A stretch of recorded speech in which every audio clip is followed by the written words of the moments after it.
Con nuestro móvil una conferencia de prensa que se realizó por parte de las autoridades de salud de la provincia de Santa Fe para hablar sobre todo de la cuestión relacionada al coronavirus, a la pandemia, a la segunda ola. Bueno, ahora sí, lo prometido. Está con nosotros el licenciado Alejandro Ruiz, que es el director general de Salud Mental de la provincia de Entre Ríos. Ruiz, gracias por haber venido hasta acá. ¿Qué tal? Buenas tardes, ¿cómo están? Bien, bueno, la idea nuestra o nuestra intención es charlar un poco sobre, bueno, lo que va de la pandemia, cómo se han complicado las cuestiones, pero fundamentalmente lo que le llama la atención a muchísima gente y que es concretamente cómo cierto segmento de la población, o muchas personas todavía, relativizan esto, descreen tal vez de los efectos casi fatales y catastróficos que tiene esta pandemia, no solo acá, sino en el mundo, o el tema, por ejemplo, de la vacuna. No sé por dónde empezamos.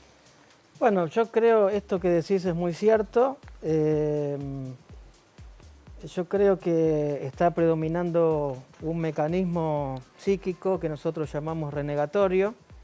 La renegación tiene que ver no con una simple negación de un hecho, sino con renegarlo, es decir, saber que las cosas son de una determinada manera, pero no las acepto, o argumento que son de otra.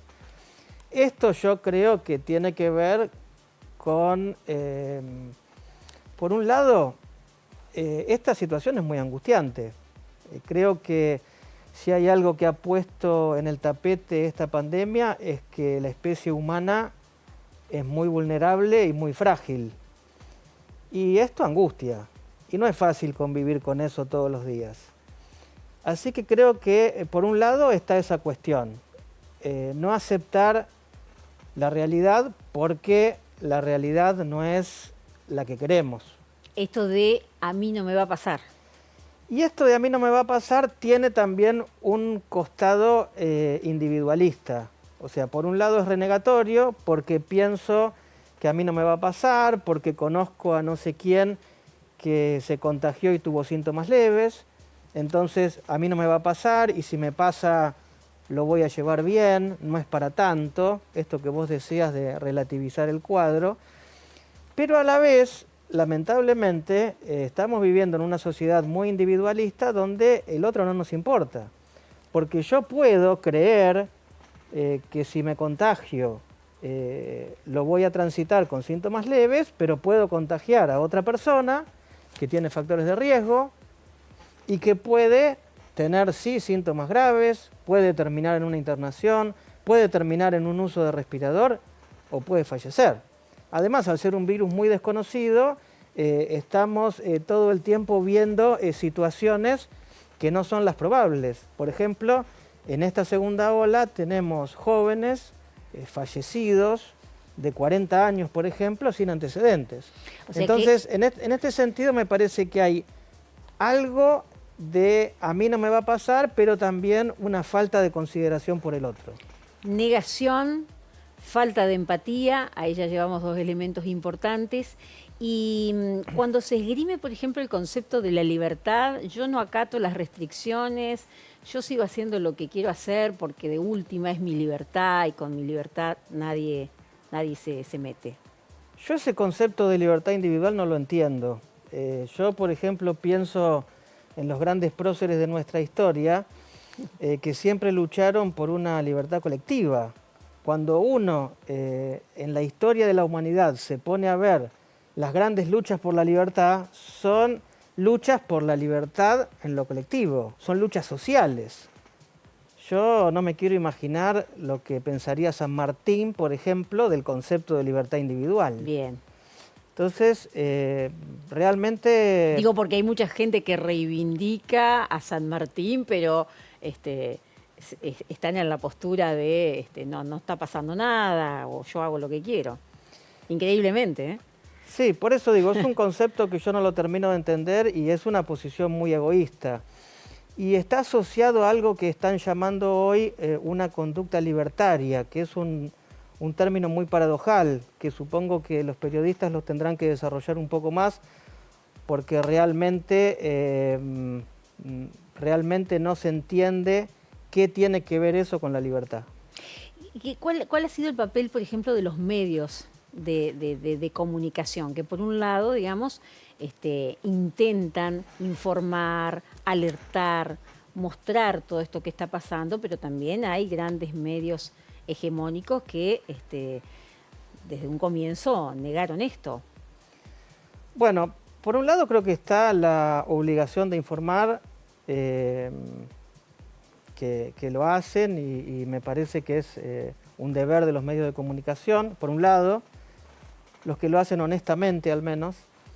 Después hay algo que se dio en llamar la infodemia, ¿no? Que es una información exagerada y sin chequear necesariamente las fuentes de donde esa información venía. Por lo tanto, también recibimos una información que estuvo muy mezclada entre lo que es realmente y lo que no era tan así. Y por otro lado, supongo que hay algunos medios de comunicación que tienen alguna intencionalidad en relación a ser formadores de opinión. Por lo tanto, creo que ahí eso ya tiene que ver con ciertas intenciones, que yo no me voy a poner a analizar porque no soy especialista en eso, pero que en esta disputa de sentido que siempre hay, van sí por una cuestión identificatoria, lo que nosotros llamamos la identificación a ciertos valores, a ciertos conceptos, a ciertas ideas, y que después los consumidores de esa información lo toman como argumentos propios. Entonces, si yo recibo una información que tiene más que ver con lo que me gustaría que sea que con lo que es, bueno, es más fácil identificarse a un ideal que a una realidad que no nos gusta. Así que yo creo que esto tiene mucho que ver, ya que hablabas de la libertad individual, a mí me parece que esto tiene que ver más bien con la responsabilidad individual para que eso tenga consecuencias en lo social, en lo colectivo. Me acordé, o nuevamente vuelvo al tema de la falta de empatía, ¿no? La falta de solidaridad, de pensar en el otro.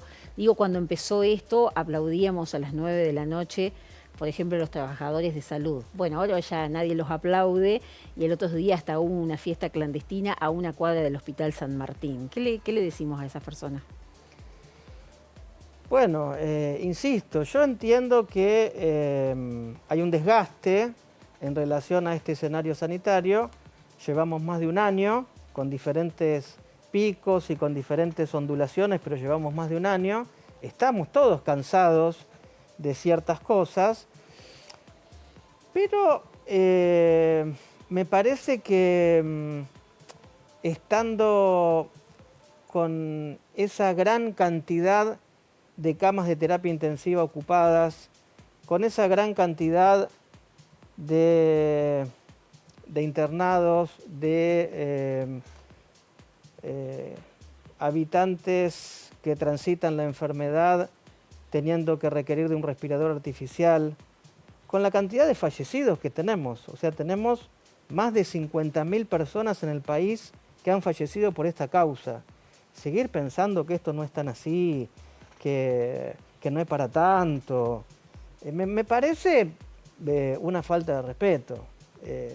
Yo, ¿qué decirles? Bueno, los llamo a que bueno, puedan pensar un poco más allá del cansancio que tengan y de las ganas que tengan de reunirse con otra gente. Bueno, yo les hago un llamamiento al sentido común y a que, como decía anteriormente, el sentido de la responsabilidad individual prime por sobre otras cosas y eso tenga su impacto en lo social. Muy cortito y para finalizar, digo, porque eso también habla de la madurez o no de una sociedad. Hay mucha gente que mira otro tipo de sociedades que, bueno, están como muy avanzadas en un montón de cuestiones, pero el otro día hacíamos, por ejemplo, una nota aquí con una persona en Nueva Zelanda. Entonces hablábamos de que ellos tienen hoy por hoy una vida absolutamente normal. Yo creí, o yo lo atribuí a que capaz que estaban todos vacunados.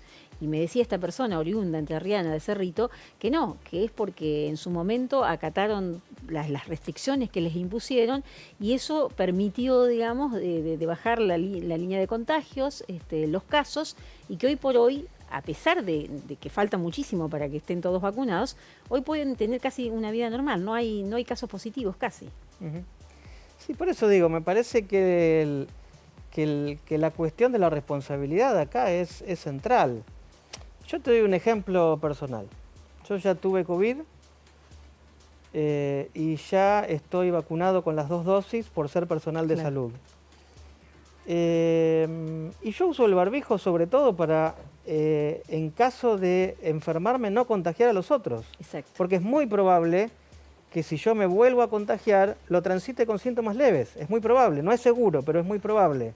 Pero yo puedo contagiar a otro que puede enfermarse gravemente. Que puede pasarla muy mal. Que pueda pasarla muy mal o que puede fallecer. Entonces, digo, solamente pensando en eso, está bien que puede ser un poco incómodo el barbijo y todo lo que vos quieras, pero mucho más incómodo es que alguien tenga que usar un respirador. El respirador es mucho más incómodo que el barbijo. Y que fallezca alguien porque yo no me cuidé es mucho más grave que no hacerlo. Licenciado Alejandro Ruiz, director general de Salud Mental de la provincia, muchísimas gracias por haber estado aquí. No, gracias a ustedes por la invitación. Gracias.